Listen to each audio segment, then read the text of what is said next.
How to fix unable to update WhatsApp on iPhone. Hello guys, this is Atticus and welcome back to another tutorial video. In today's video, I'll teach you guys how you can fix unable to update WhatsApp error on iPhone.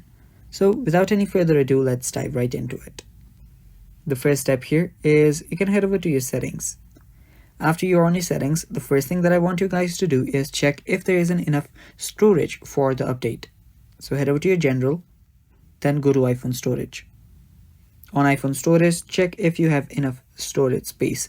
If you do not have any storage space available, go under recommendation and then you can delete some stuff that you don't normally use. After you delete some stuff and some storage is available, you can simply go back and then update your WhatsApp. After you do that, if it updates, great. If it does not update, check if your software is up to date as well. Now sometimes an app might need to get updated, but the update only supports a higher version of your operating system. So head over to software update and check if there is an update available. If there is, head over, simply update your software, and after you update the software, you can then go back to your app store.